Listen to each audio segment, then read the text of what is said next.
Jendela hadir menjumpai Anda. Saksikan informasi kesehatan keluarga Anda dalam Jendela setiap Sabtu pukul 19 waktu Indonesia Barat.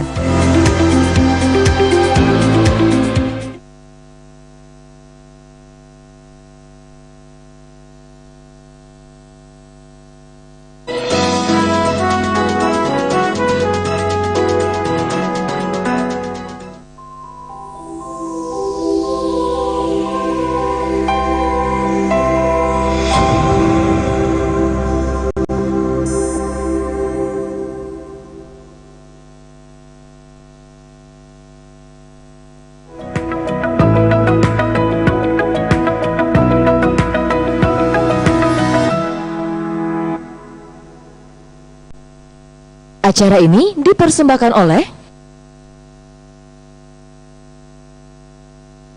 Assalamualaikum warahmatullahi wabarakatuh. Pemirsa di rumah, apa kabarnya? Kembali lagi program Kesehatan Jendela hadir menjumpai Anda.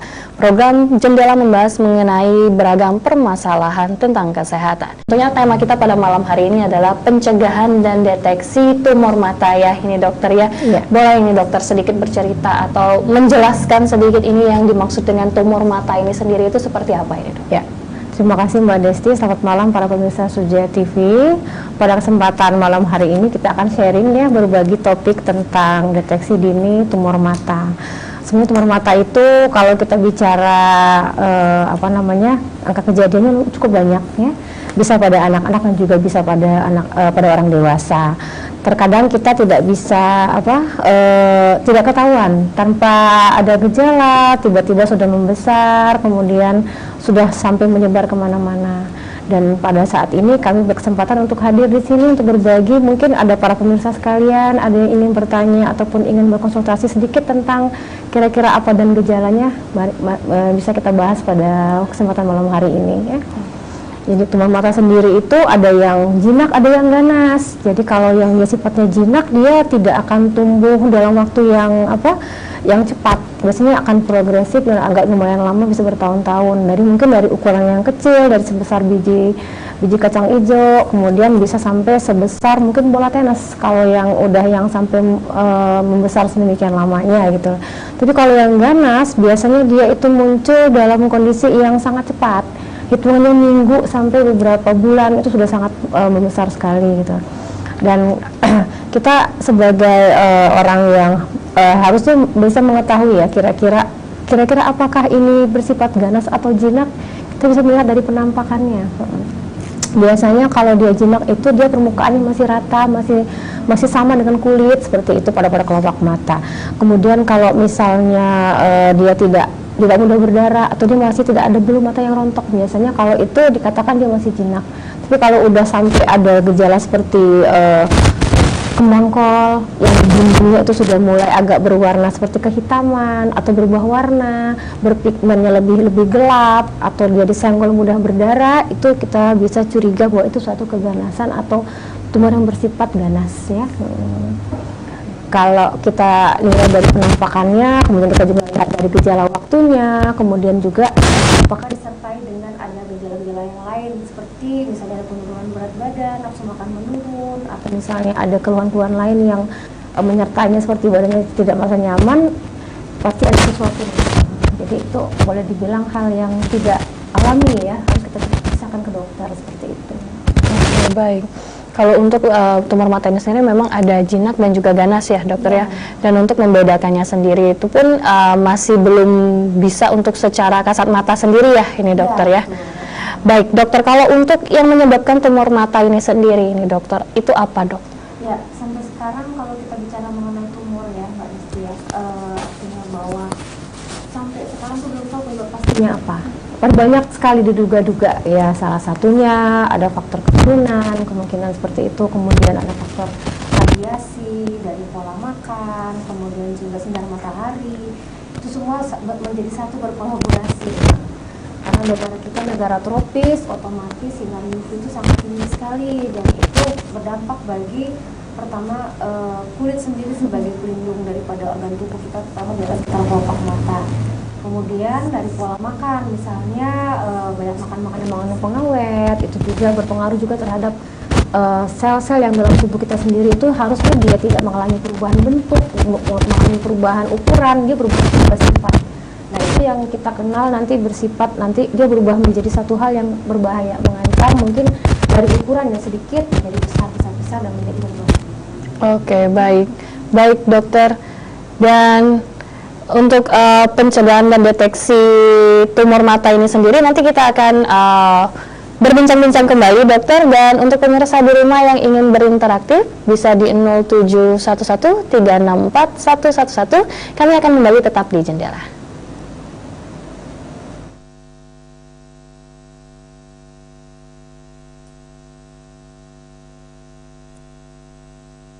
Universitas Sriwijaya, Rumah Sakit Umum Pusat Dr. Muhammad Husin, Palembang. Bagian ini berdiri sejak tahun 1967.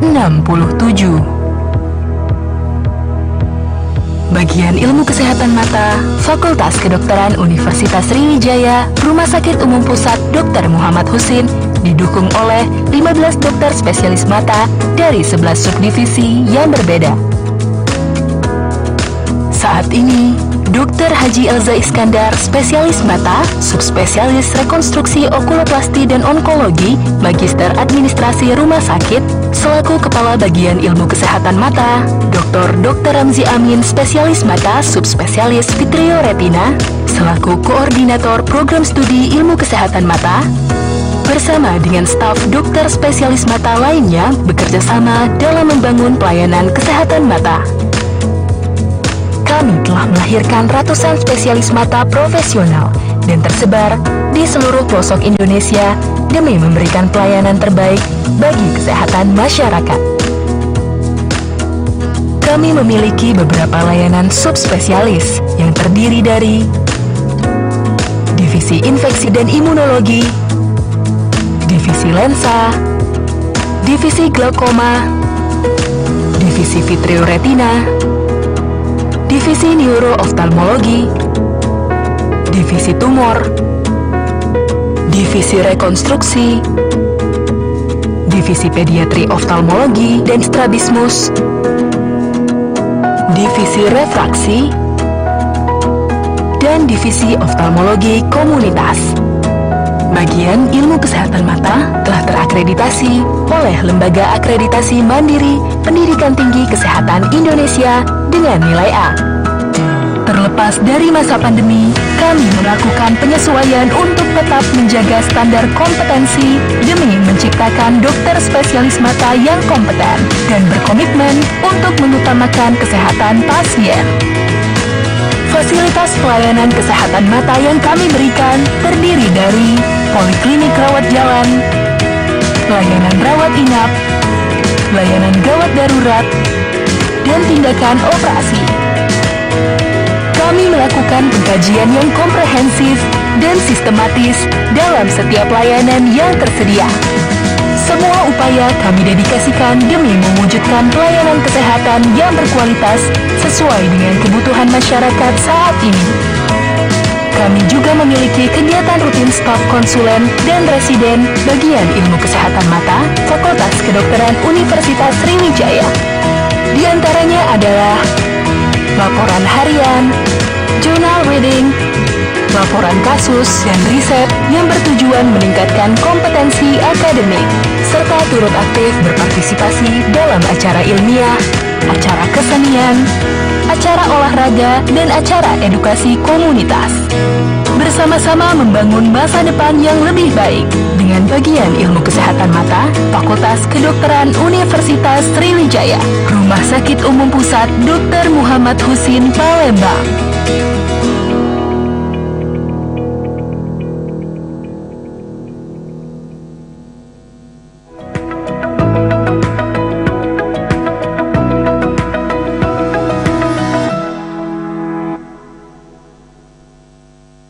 Acara ini dipersembahkan oleh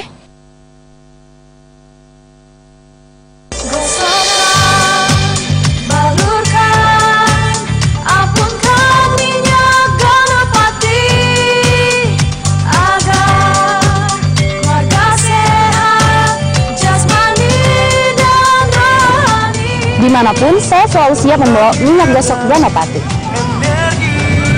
Minyak gosok Ganapati telah teruji dapat meringankan panas, batuk, flu, pusing, sakit tenggorokan, masuk angin, sakit pinggang, vertigo, kesemutan, saraf kejepit, dan lemak akibat stroke.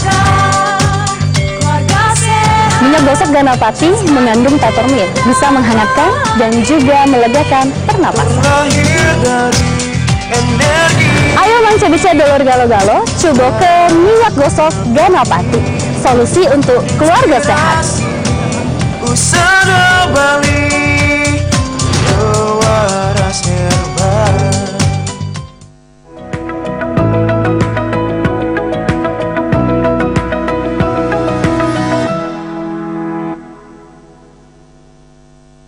Acara ini dipersembahkan oleh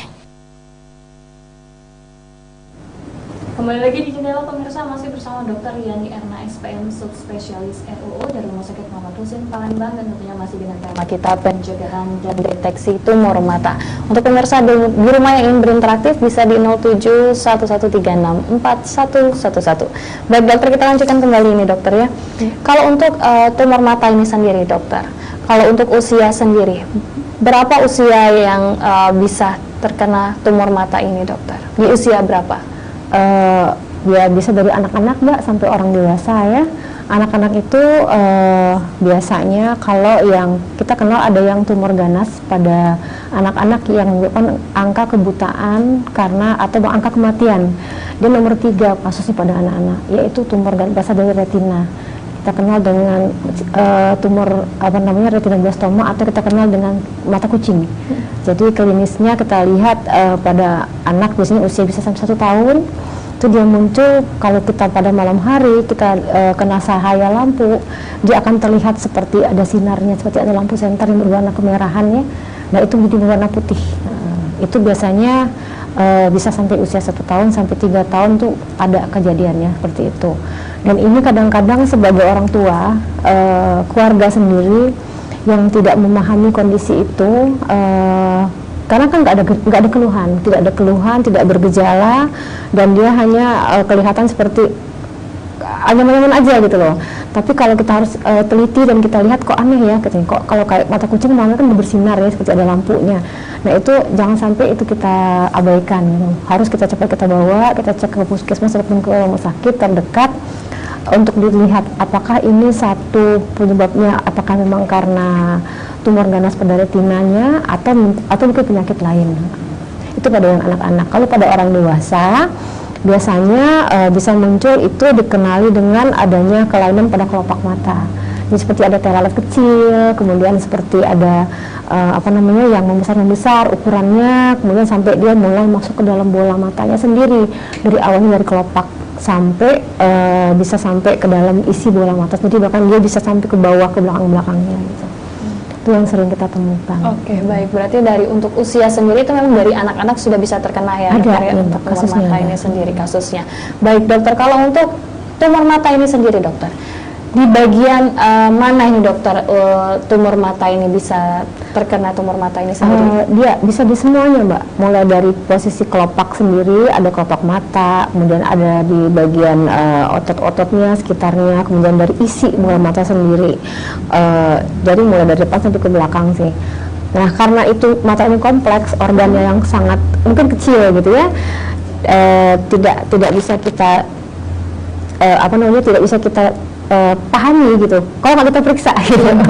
Datang kadang-kadang udah dalam kondisi yang udah anaknya udah mulai agak julingnya, udah mulai seperti ada benjolan yang membesar seperti itu, kemudian sampai menonjol besar sebelah gitu, atau mungkin sering ada perdarahan mendadak gitu, atau yang tadi begitu kena kesenggol kulit ke kuku ataupun dia mudah berdarah. Itu yang kita temukan yang di lapangannya.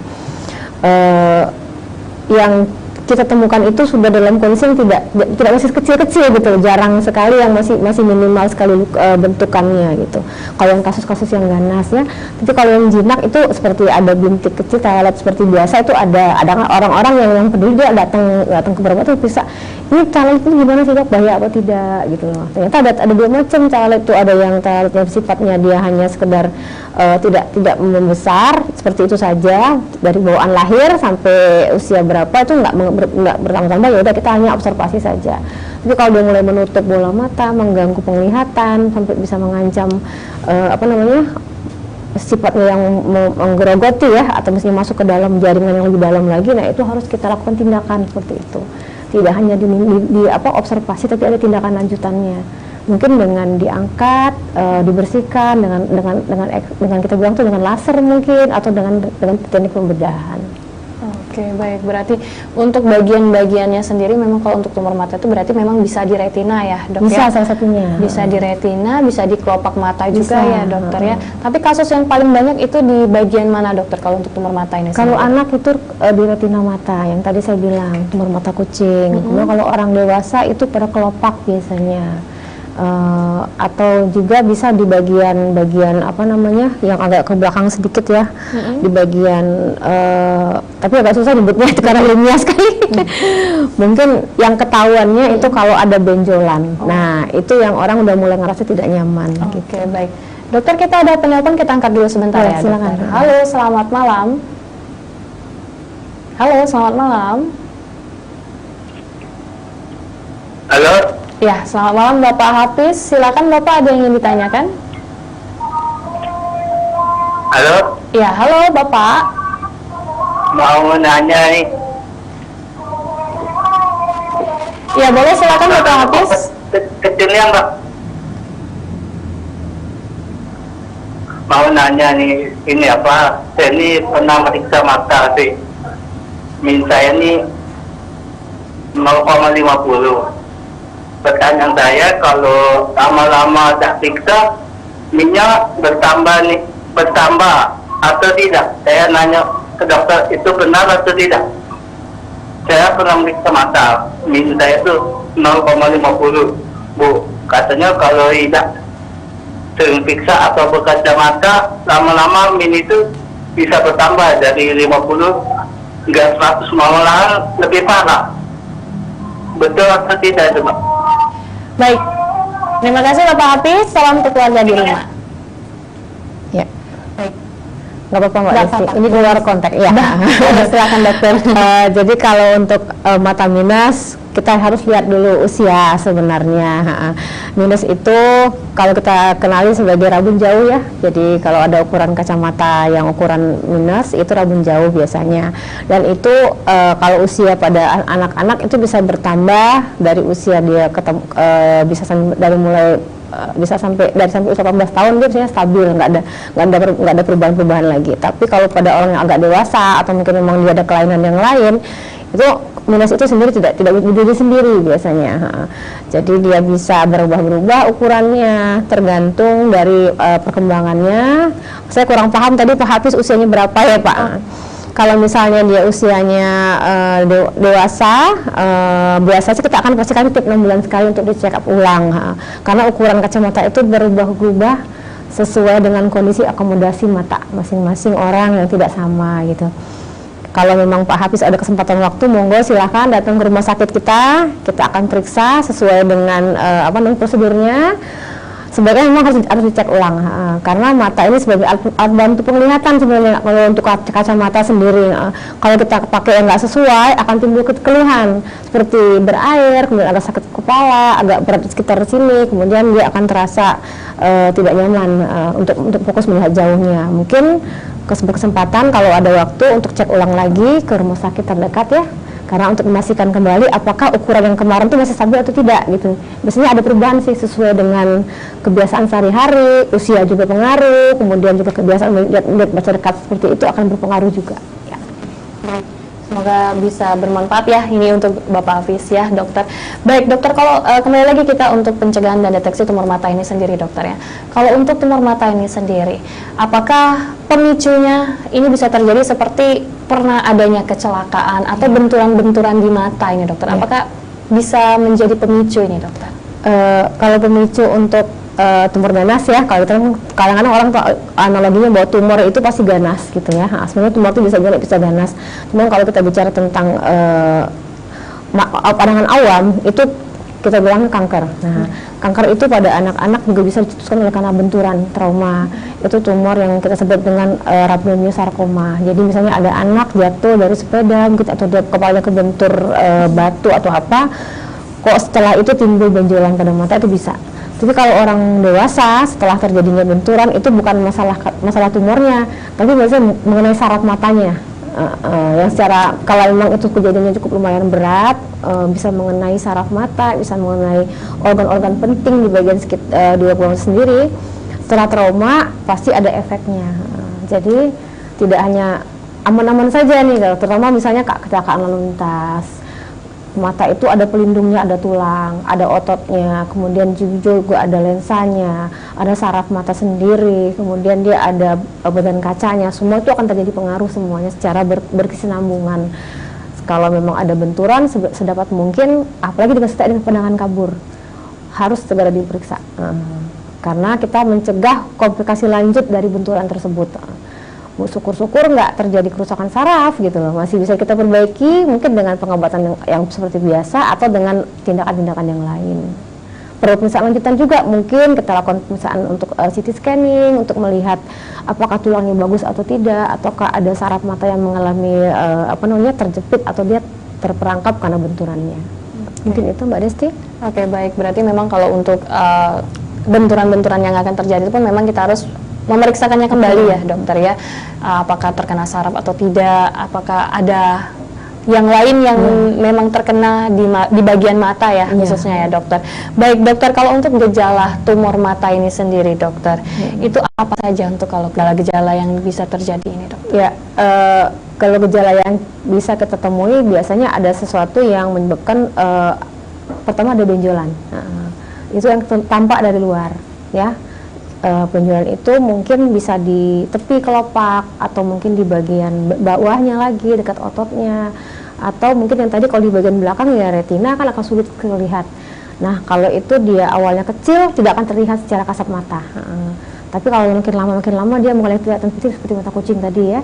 Kemudian kalau itu sudah mengenai bagian yang penting terjadi pandangan kabur ya, itu satu. Misalnya dia di bagian lensanya sudah mengenai, kalau misalnya tadi dia retinanya sudah mengenai retina, otomatis dia tidak akan bisa fungsi melihatnya sudah mulai menurun.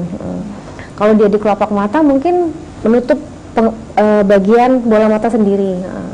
Itu yang bisa kita temukan. Dia biasanya sifat tumor atau keganasan dia tidak ada nyeri, Mbak Nisti. Ya nggak ada nyeri, cuman ya tadi kok besar.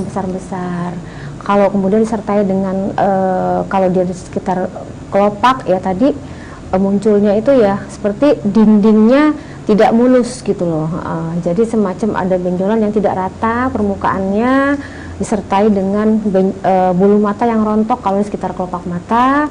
Kemudian kalau misalnya itu sudah ada faktor kita kenal juga dengan tumor ganas yang berasal dari pigmen ya, melanoma, itu dia kesenggolnya darahnya banyak. Atau pada anak-anak misalnya kalau yang jinak itu seperti tanda lahir, ada bercak kemerahan, nah itu juga bisa seperti itu. Jadi ada hal yang tidak normal ditemukan terlihat dengan penglihatan seperti biasa, dengan pemeriksaan yang kita temukan dengan mata telanjang.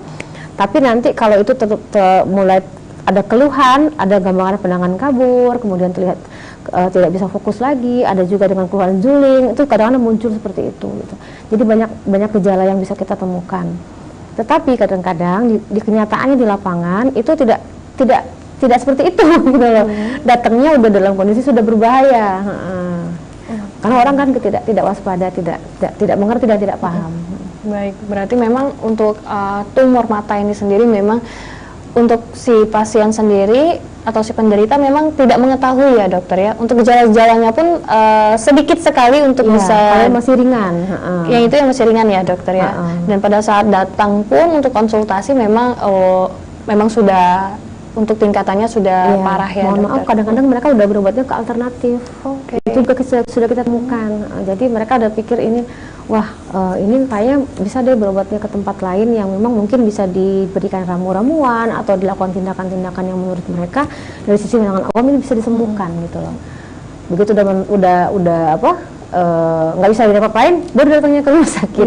Nah, itu yang kadang-kadang kita susah untuk menjelaskan kembali ke edukasi ke pasien itu penting juga dan keluarganya.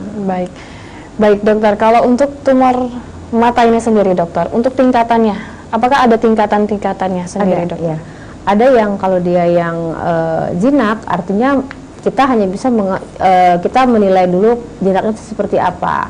Kalau dia jinak, tidak mengganggu pandangan dan tidak mengganggu secara kosmetik, estetika, dia tidak ada keluhan sih, mungkin kita bisa observasi saja seperti tai lalat. Satu, tai lalat itu sebenarnya itu tumor ya, tapi dia tumor jinak. Tai lalat itu ya tumor, tapi dia tumor jinak sebenarnya. Bisa dia di tepi kelopak, bisa juga di bagian tepi dari akar iris, semua macam-macam bisa. Tapi kadang-kadang dia membesar. Membesar itu kalau dia nempel di tempat bagian untuk cahaya masuk, kan akan nggak nyaman tuh orangnya. Itu bisa kita buang. Kita eksisi namanya. Nah, itu kalau misalnya yang jinak. Tapi kalau misalnya dia yang ganas, itu kita nilai dulu, lihat dari ukurannya, kemudian sifat selnya seperti apa. Apakah dia respon dengan obat-obatan saja, ataukah dengan hanya kita ambil sedikit jaringannya, kita periksa dulu jaringannya seperti apa. Nanti baru kita, ini responnya sama obat. Diberikan obat-obatan, mungkin kemoterapi atau apa kalau yang ganas. Atau dia harus diambil semuanya, dibuang semua full, kita buang, kemudian kita evaluasi jaringannya, ini aman semua, bebas tumor, oke, aman pasiennya, nggak ada masalah, nggak ada komplikasi. Tetapi ada juga yang dia sifatnya menyebar. Nah itu agak berat nih ngomongnya nih. Jadi harus ceknya banyak, harus kita evaluasi lebih lanjut lagi, atau obatnya juga akan lebih agresif seperti itu.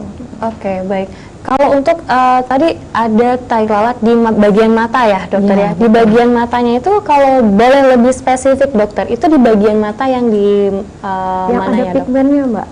Bisa di mana aja yang berpigmen. Bisa dia di iris, bisa juga dia di sekitar kelopaknya yang ada pigmennya. Itu dia muncul seperti itu. Ada juga dia di tepi bagian belakangnya, ada di koroidnya, tapi itu nggak bahaya sebenarnya. Jadi macam-macam itu, setiap tubuh yang berpigmen pasti bisa muncul. Jadi namanya pigmen itu kan semua ya, kayak kita aja sering ada di wajah juga seperti itu. Ini udah mulai ada pigmennya nih, udah mulai ada orang bilang udah mulai melasma atau apa gitu. Nah, ada yang pigmen pasti akan muncul, tambah aja dengan adanya faktor dari sinar matahari yang intens kena ke bagian tersebut gitu. Baik. Itu sebagai faktor pencetus ya, atau resiko juga seperti itu. Oke, baik. Dokter, nanti kita akan lanjutkan kembali dokter, dan untuk pemirsa di rumah yang ingin berinteraktif bisa di 0711364111. Kami akan kembali tetap di Jendela.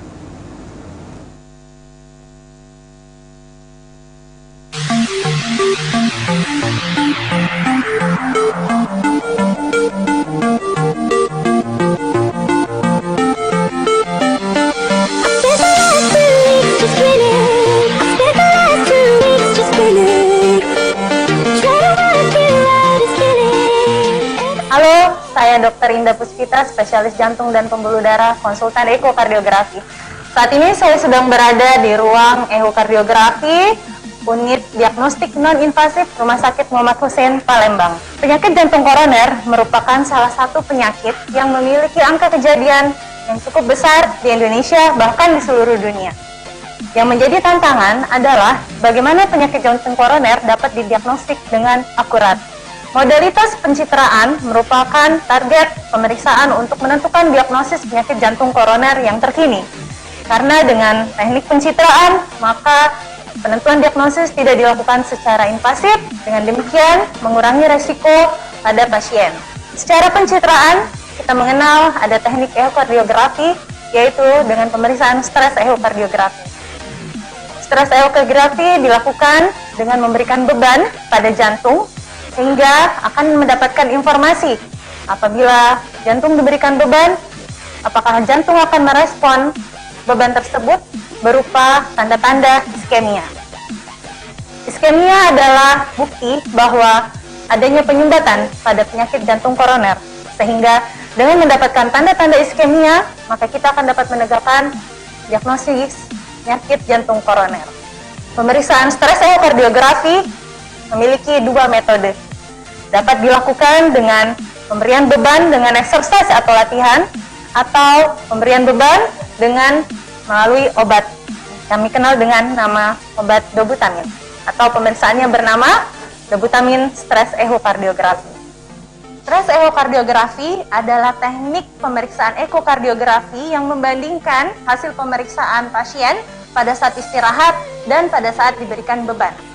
Beban yang diberikan dapat berupa beban latihan, yaitu dengan menggunakan alat dengan treadmill atau alat ergocycle, atau dengan menggunakan obat, yaitu obat dobutamin, sehingga pada saat pelaksanaannya kita membutuhkan monitor dan alat-alat pengukur tanda-tanda vital yang memberikan informasi kepada kita bagaimana kondisi hemodinamik pasien pada saat pemeriksaan dilakukan.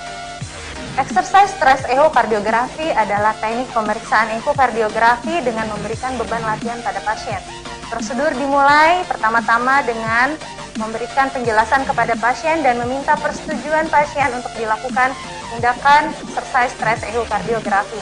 Persiapan dimulai dengan pemasangan elektroda pada dada pasien, kemudian pengambilan data dasar echocardiografi yang dilakukan oleh kardiologis atau sonografer.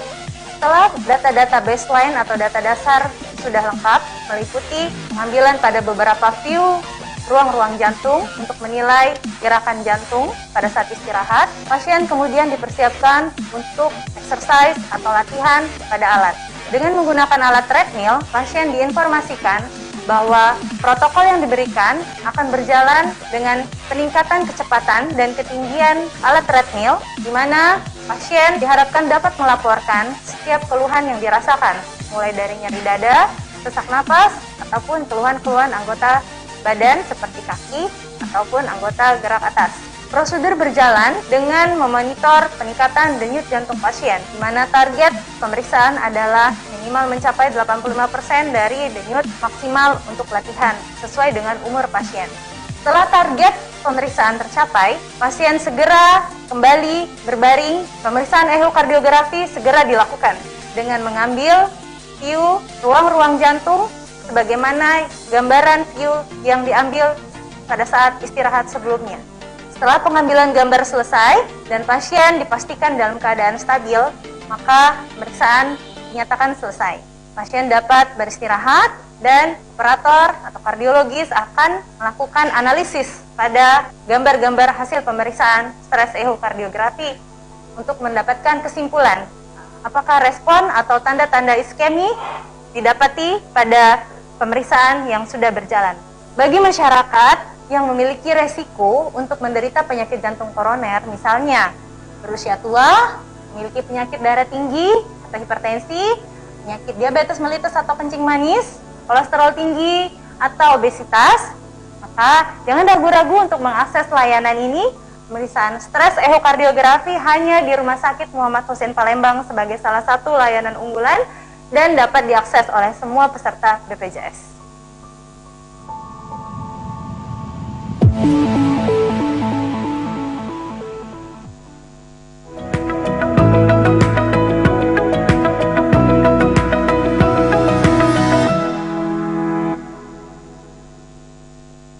Acara ini dipersembahkan oleh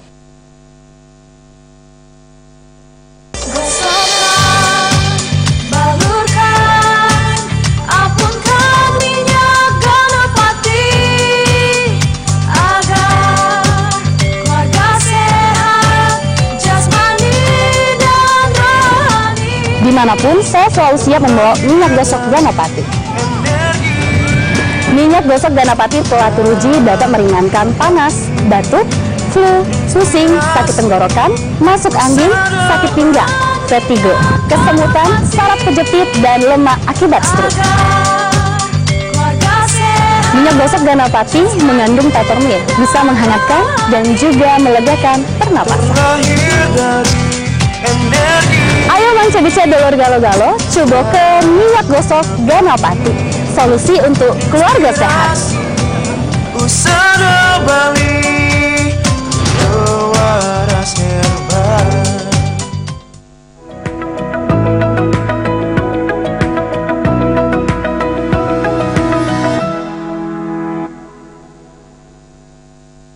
Acara ini dipersembahkan oleh Baik, masih di Jendela pemirsa, masih bersama Dr. Riani Erna SPM Subspesialis ROO dari Rumah Sakit Muhammad Husin Palembang dan masih membahas mengenai pencegahan dan deteksi tumor mata. Untuk pemirsa di rumah yang ingin berinteraksi bisa di 0711364111. Baik dokter, kita lanjutkan kembali ini dokter ya. Kalau untuk tumor mata ini sendiri dokter, apakah bisa seperti genetik kah atau bagaimana ini dokter? Ya, kalau dikatakan bahwa memang salah satu penyebab tumor itu adalah salah satu faktor genetik, iya. Jadi si A, si B, si C mungkin sama kecenderungannya mungkin bisa gitu. Tapi ada satu yang muncul, ada satu dia mungkin kelihatan kok dari 4 saudara, yang si A ini yang kena gitu loh, yang tiga-tiganya mungkin tidak. Ya itu karena satu-satunya adalah faktor genetik berperan penting gitu. Tapi ada juga faktor-faktor lain yang menjadi salah satu boleh dibilang itu menambah risiko. Nah, jadi ada genetiknya salah satunya, ditambah lagi juga dengan ada faktor risiko. Yang kalau di mata sendiri yang paling sering adalah faktor sinar UV, sinar matahari. Itu yang harus dihindari. Itu tadi saya katakan tentang deteksi dini dan pencegahan ya. Pencegahan itu adalah kita harus berusaha menghindari jangan terkena paparan sinar matahari secara langsung pada saat sedang terik-teriknya gitu ya. Jadi kalau misalnya dari pagi jam 9 atau misalnya di atas jam-jam 12 itu kan sangat ini sekali. Ada sinar UVB yang disitu sangat berbahaya sekali untuk mencetuskan terjadi perubahan dari sel-sel tubuh kita yang otomatis itu akan terjadi mutasi kalau kita bilang, berubah sifat ya. Nah, ini yang saat ini masih tetap dipahami bahwa menghindari sinar UV adalah satu faktor utama untuk mencegah kemungkinan risiko untuk terjadinya tumor atau keganasan. Nah, itu sendiri nggak cuma sekedar tumor aja yang terjadi, bisa juga terjadinya katarak salah satunya. Ya itu karena sinar UVB itu juga bisa masuk ke dalam retina mata, masuk ke dalam lensa juga mempengaruhi daripada protein yang berada dalam lensa. Nah, kenapa Indonesia ini menjadi salah satu kebutaan adalah katarak? Ya karena tadi kita negara tropis, nelayan pekerjaannya, kemudian petani, kemudian pekerja di kebun, itu semua terkena langsung sinar paparan sinar matahari yang langsung. Kalau dahulu orang menggunakan alat pelindung, pakai topi lebar, perempuannya pakai semacam kayak pakai masker gitu ya, beda apalah gitu loh, putih-putih semua mukanya, itu untuk hindari sinar langsung kena ke wajah terutama. Nah, mata sendiri pun ada alat pelindungnya, yaitu kacamata. Kacamata itu bisa digunakan sebagai alat pelindung, tapi orang-orang di daerah itu kadang-kadang nggak mau, karena ini kan masa mau ke kebun harus pakai kacamata, harus ke istilahnya mau ke sawah macam, pakailah pelindung topi yang lebar salah satunya, itu mencegah sebenarnya seperti itu. Selain itu juga ya tadi pola hidup sehat yang penting, makan makanan yang banyak mengandung sayur, buah, dan juga protein yang lumayan tinggi. Itu salah satu untuk menangkal istilahnya jaring perubahan sifat dari sel-sel yang tadi kemungkinan besar akumulasi dalam badan kita untuk jangan sampai terjadi sifatnya berubah sifat menjadi suatu hal keganasan. Jadi ada faktor yang badan sendiri, faktor luar juga seperti itu. Baik, berarti memang kalau untuk faktornya sendiri memang untuk keturunan pun bisa terjadi iya. Ya.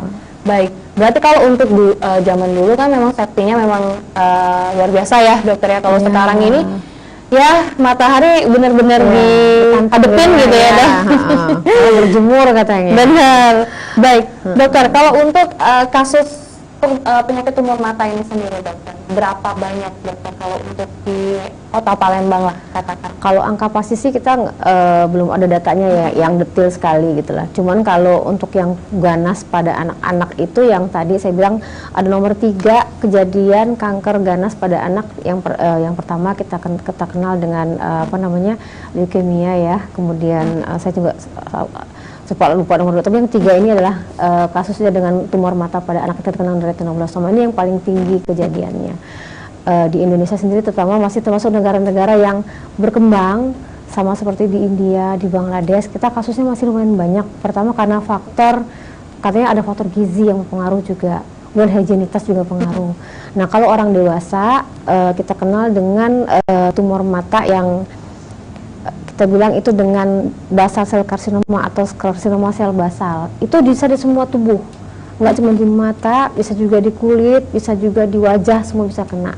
Nah itu yang paling tinggi, biasanya dari bagian kelopak mata bagian bawah. Jadi dia seperti ada benjolan yang membesar, makin lama dia makin mengerut kulitnya.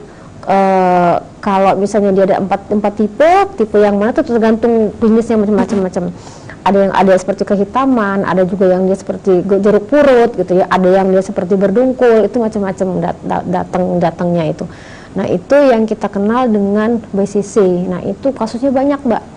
Kadang-kadang datang ke kita tuh udah dalam kondisi udah setengah mukanya habis gitu, udah kena udah berobat ke orang pinter gitu loh, udah baru ke kita dalam kondisi yang udah aduh ini mau diapain gitu. Itu yang agak sulit. Baik, dokter, kita ada penelpon, kita angkat dulu sebentar ya, dokter. Halo, selamat malam. Halo, selamat malam. Ya, dengan Ibu Raya, silakan Ibu, ada yang ingin ditanyakan? Mau tanya nih, dokter, Ya.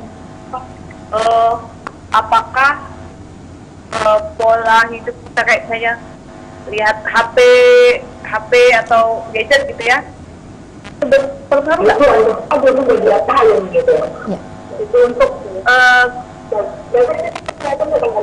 tumor mata, dokter. Baik, itu saja Ibu Raya? Iya, ya. Baik, terima kasih Ibu Raya, salam untuk keluarga di rumah. Boleh ini dokter. Iya, terima kasih Bu Raya, pertanyaannya baik sekali ya. Karena kita sekarang di era gadget ya, era Digital semua ya, dokter. digital, semua handphone sebagai alat komunikasi dan juga sebagai alat informasi, kita nggak bisa lepas dari gadget ya.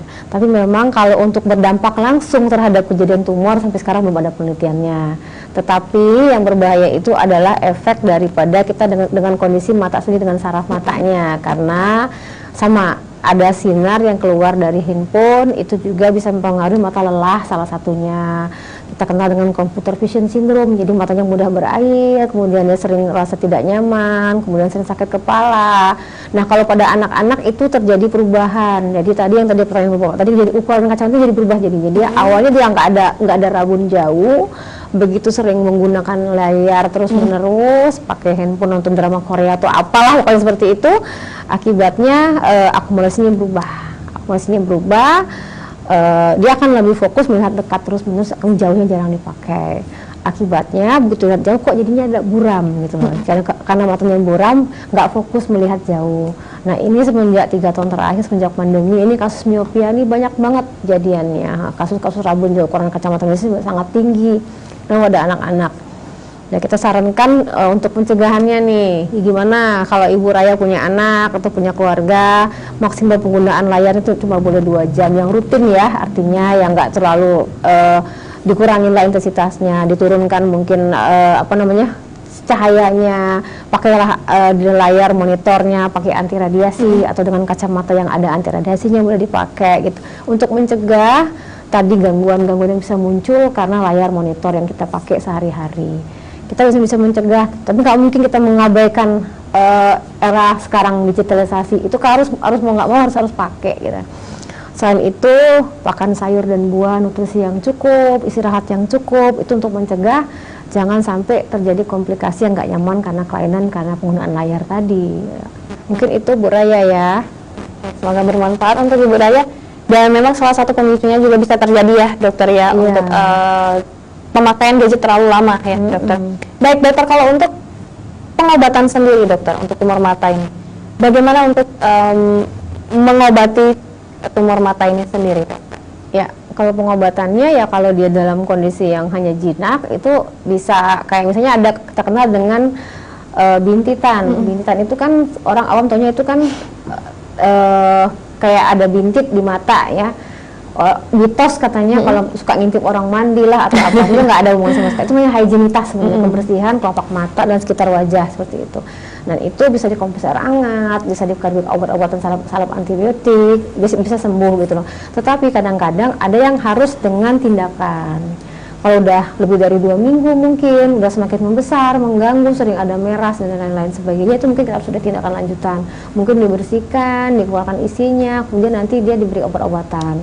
Nah kalau untuk kasus-kasus tumor ganas yang kita bahas di awal tadi, Tergantung dari sifatnya. Kalau masih mungkin diangkat, ukurannya kecil, kita bisa angkat secara keseluruhan. Kita eksisi luas namanya, kemudian kita periksa jaringan di laboratorium, periksa, ini sifatnya apa sih, gitu loh. Itu kita tindakan yang pertama. Kalau itu sudah selesai, ternyata masih belum juga muncul kembali. Nah, ini kadang-kadang, waduh, harus diapain lagi nih? Nah, itu mungkin kita harus lihat dulu sifat dari sel tumor tersebut. Apakah dia memang mungkin diberikan dengan obat-obatan kemo atau dengan obat-obatan seperti sinar radiasi, itu bisa. Tapi harus pastikan benar apakah ini sifatnya jinak atau ganas. Mudah-mudahan kalau kita tahu di awal sebelum sampai menyebar, itu akan sangat baik sekali. Artinya kita bisa terapi dengan tuntas. Tapi kalau udah kemana-mana, yang udah sampai kena ke kelenjar getah bening, sampai dia timbul benjolan di leher atau di ketiak, nah itu risikonya harus bersama-sama dengan dokter yang lain. Penyakit dalam mungkin akan memberikan obat-obatan kemo kalau itu awalnya dari mata. Jadi mata ini manifestasinya banyak, tidak hanya dari sekedar satu organ, tapi bisa melibatkan organ-organ yang lain. Seperti itu, Mbak Risti. Oke, baik. Berarti memang untuk pengobatannya sendiri pun memang untuk kembali lagi ke pemeriksaan lebih lanjut ya, dokter ya, untuk konsultasi lebih lanjut lagi bagaimana untuk pengobatan yang harus dijalani oleh si pasien itu sendiri ya, dokter. Baik, dokter, nanti kita akan lanjutkan kembali, dokter. Dan untuk pemirsa di rumah yang ingin berinteraktif masih bisa di 0711364111. Kami akan kembali tetap di Jendela. Selamat datang di bagian Ilmu Kesehatan Mata Fakultas Kedokteran Universitas Sriwijaya, Rumah Sakit Umum Pusat Dr. Muhammad Husin, Palembang. Bagian ini berdiri sejak tahun 1967. Bagian Ilmu Kesehatan Mata Fakultas Kedokteran Universitas Sriwijaya, Rumah Sakit Umum Pusat Dr. Muhammad Husin, didukung oleh 15 dokter spesialis mata dari 11 subdivisi yang berbeda.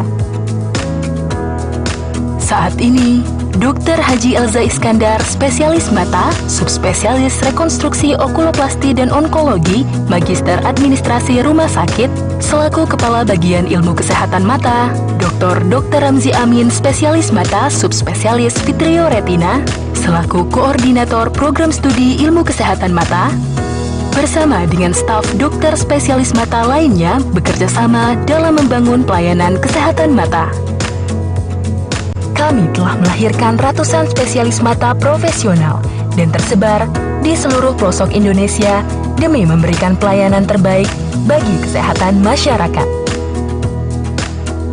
Kami memiliki beberapa layanan subspesialis yang terdiri dari Divisi Infeksi dan Imunologi, Divisi Lensa, Divisi Glaukoma, Divisi Vitrioretina, Divisi Neurooftalmologi, Divisi Tumor, Divisi Rekonstruksi, Divisi Pediatri Oftalmologi dan Strabismus, Divisi Refraksi, dan Divisi Oftalmologi Komunitas. Bagian Ilmu Kesehatan Mata telah terakreditasi oleh Lembaga Akreditasi Mandiri Pendidikan Tinggi Kesehatan Indonesia dengan nilai A. Terlepas dari masa pandemi, kami melakukan penyesuaian untuk tetap menjaga standar kompetensi demi menciptakan dokter spesialis mata yang kompeten dan berkomitmen untuk mengutamakan kesehatan pasien. Fasilitas pelayanan kesehatan mata yang kami berikan terdiri dari poliklinik rawat jalan, layanan rawat inap, layanan gawat darurat, dan tindakan operasi. Kami melakukan pengkajian yang komprehensif dan sistematis dalam setiap layanan yang tersedia. Semua upaya kami dedikasikan demi mewujudkan pelayanan kesehatan yang berkualitas sesuai dengan kebutuhan masyarakat saat ini. Kami juga memiliki kegiatan rutin staf konsulen dan residen bagian Ilmu Kesehatan Mata Fakultas Kedokteran Universitas Sriwijaya. Di antaranya adalah laporan harian, journal reading, laporan kasus, dan riset yang bertujuan meningkatkan kompetensi akademik, serta turut aktif berpartisipasi dalam acara ilmiah, acara kesenian, acara olahraga, dan acara edukasi komunitas. Bersama-sama membangun masa depan yang lebih baik dengan bagian ilmu kesehatan mata, Fakultas Kedokteran Universitas Sriwijaya, Rumah Sakit Umum Pusat Dr. Muhammad Husin Palembang.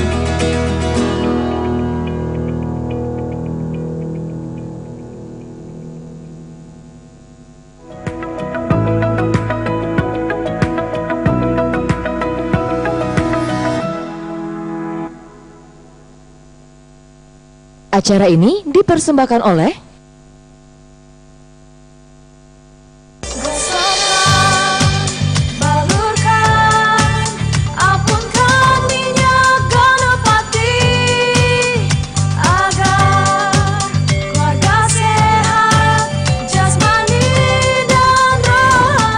Dimanapun, saya selalu siap membawa minyak gosok Ganapati. Minyak gosok Ganapati telah teruji dapat meringankan panas, batuk, flu, pusing, sakit tenggorokan, masuk angin, sakit pinggang, vertigo, kesemutan, saraf kejepit, dan lemak akibat stroke. Minyak gosok Ganapati mengandung peppermint, bisa menghangatkan dan juga melegakan pernapasan. Ayo Mang Cebice dulur galo-galo, coba ke minyak gosok Ganapati, solusi untuk keluarga sehat.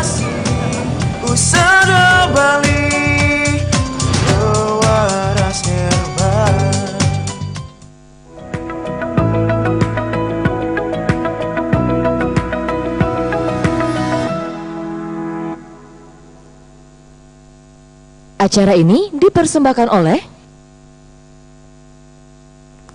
Baik, kembali lagi di Jendela pemirsa, masih bersama Dr. Yani Erna SPM, Subspesialis RO dari Rumah Sakit Muhammad Husin Palembang, dan tentunya masih dengan tema kita pencegahan dan deteksi tumor mata. Baik, dokter, ini di segmen terakhir ini ya dokter ya. Baik, dokter, kalau untuk tadi kita sudah berbicara bagaimana cara mengobati tumor mata ini sendiri. Kalau untuk tumor mata ini sendiri dokter, sedikit apakah sama dengan kanker mata dokter? Ya, terima kasih. Jadi terminologi ya, sekarang kita bicara tentang definisi sebenarnya.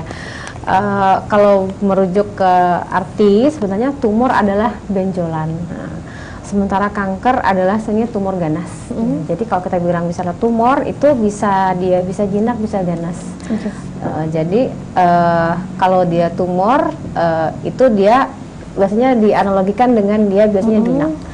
Tapi kalau dia bilang kanker itu biasanya ganas. Nah, seperti tadi disebutkan bahwa memang kalau untuk yang tumor, kita nilai dulu kira-kira penting atau tidak untuk melakukan tindakan semacam agresif atau tidaknya. Kita bisa monitoring dulu seperti itu. Karena tidak semua tumor itu bisa lakukan tindakan pembedahan. Seperti tai lalat sebetulnya, atau misalnya dia ada semacam, ada yang bisa juga loh kita kenal dengan kalau orang bilang itu kutil. Di mata juga ada loh Mbak Desti. Ada, tapi dia kecil kadang-kadang. Kadang-kadang orang mikir ini kenapa ya, kayak ada brokoli, kayak ada bukan brokoli, seperti ya warnanya itu warna kulit tapi dia seperti agak dengkul-dengkul seperti itu. Dia ada suka nempel di bagian kelopak, dekat bulu mata biasanya. Nah, kita kadang kalau kita lihat ini nggak apa sih Bu, ini jindak-jindak aja sih. Ini yang sebenarnya ini kita bilang ini apa namanya? Kita bilang ini seperti kutil gitu, tapi orangnya nggak nyaman tuh, ya udah kita lakukan tindakan pembedahan gitu. Tapi kalau misalnya yang ganas, yang ini yang menjadi permasalahan ini kita kenal dengan kanker mata. Nah, kanker mata itu diharapkan datang ke kita itu dalam kondisi yang masih minimal banget kalau bisa sedapat mungkin. Jadi kita cekkan dulu lebih pasti sebelum menjadi satu hal yang mengancam nyawa kalau udah penyebaran. Nah, kita mengobatinya karena kita sisinya rujukan ya dari daerah-daerah yang sekitar, mungkin daerah Sumbaksel lah seperti itu, udah dari tipe dari puskesmasnya diobatin dulu di sekitar wilayahnya tersebut, nanti baru datang ke rumah sakit yang agak lebih jauh dirujuk ke kita. Nah, ini problemnya sudah dalam kondisi yang lumayan berat kadang-kadang, jadi kita harus banyak evaluasi nih, perlu pemeriksaan detil, perlu perbaikan kondisi badannya. Kalau perlu pada anak-anak, kalau anak-anak tuh dia harus kondisi fisiknya harus bagus dulu gitu. Artinya bahwa dia nggak harus berat badannya harus cukup, gizinya juga harus baik. diharapkan seandainya dia kita evaluasi, oh ini harus bisa kita angkat nih. Ini bisa kita obati dengan hanya diangkat isi bola matanya saja, atau kita lakukan pengangkatan dengan kulit-kulit kelopaknya kalau udah sampai menyebar sekitar dinding-dinding bola matanya, itu harus bisa diangkat. Kadang-kadang ada tindakan lanjutan juga, lanjut dengan kemo mungkin. Itu yang agak lama prosesnya, tidak satu kali pengobatan. Oke, baik. Dokter, kalau untuk harus ke dokter sendiri ini, kapan kita harus memeriksakan diri ke dokter? Ya, setiap yang adanya satu keluhan yang kita ketemukan, artinya bahwa ada hal yang tidak normal, baik itu di mana saja, ini secara umum ya. Tapi kalau untuk di bola mata sendiri, kalau pertama ada yang tampak dari luar, zahirnya kelihatan ada benjolan yang tidak biasa, dan itu waktunya cepat sekali membesar, itu satu. Itu harus buru-buru dicekkan. Kemudian kalau misalnya dia ada semacam ada luka yang nggak baik-baik tuh, nggak sembuh-sembuh tuh misalnya, kok ini kayaknya tuh ada semacam ada luka kecil, kok nggak kering-kering ya gitu loh. Nah itu juga kita harus waspada. Atau ada lalat yang misalnya sangat cepat, itu yang kita kelihatan dari luar. Nah kalau pada anak-anak tadi ada mata kucing, kemudian dia ngelihat ada pandangannya sudah mulai berubah, udah mulai penurunan penglihatan. Nah itu jangan dibiarkan terus-menerus, harus kita pastikan benar apakah ini murni karena ada masalah di bagian tempat lain, atau memang dia ada semacam yang tadi keganasan, atau ada tumor yang di tempat lain nggak terlihat dengan mata telanjang seperti itu. Oke. Baik dokter, kalau untuk pencegahannya sendiri ini dokter, sedikit bagaimana cara untuk bisa mencegah agar tidak terkenanya tumor mata ini sendiri dokter, boleh silakan. Yang tadi kan kita harus menghindari terutama paparan sinar matahari secara langsung, pakailah pelindung terutama dari alat-alat mulai dari topi, kemudian dari kacamata, kemudian juga dari, kalau dulu kan kita semacam poskopi kan ada face mask ya, kelihatannya lebih bisa melindungi gitu. Atau pakai maskernya semua yang bisa juga untuk masker bisa dipakai seperti itu. Kemudian pakai pakaian yang menutupin semua gitu, salah satunya minimal mengurangi paparan sinar matahari secara langsung. Kemudian nutrisinya harus baik. Kemudian terutama kalau misalnya ada faktor risiko genetik, terutama orang tua atau keluarga atau siapa yang terdekat ada riwayat kena suatu keganasan, misalnya kena kanker, kita harus cari dulu kira-kira ada nggak saya beresiko seperti orang tua saya atau keluarga terdekat. Nah ini kita bisa memeriksakan deteksi dini seperti itu. Kemudian selain dari tadi kita juga bisa menilai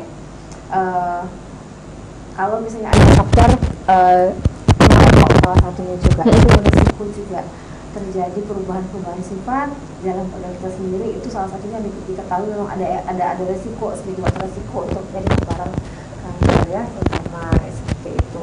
Kemudian istirahatnya juga harus cukup 6-8 jam sehari, nutrisi makan sayur dan buah yang cukup. Jadi pola hidup kita harus dijaga. Selain itu juga kita harus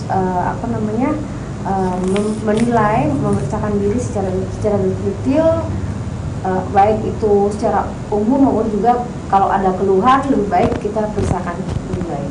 Oke, baik dokter, berarti untuk menjaga diri sendiri itu memang harus penting ya dokter, baik dari pola hidup sehatnya pun memang harus tetap dijalankan semua, bukan hanya untuk tumor mata ini sendiri ya dokter ya.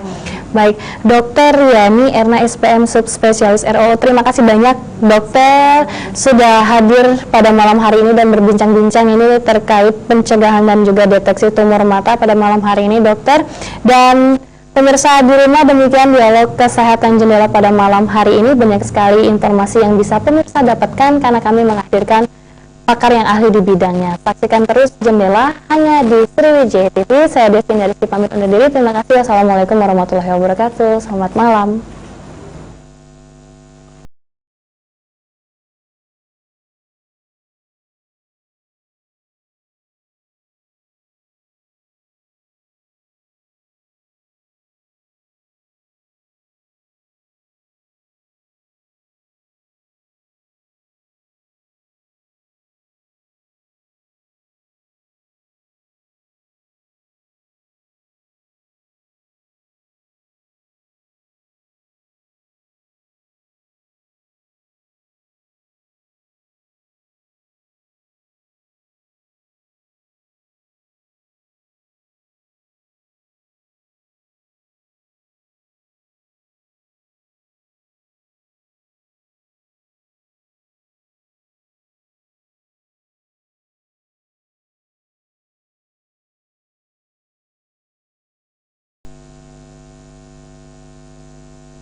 Acara ini dipersembahkan oleh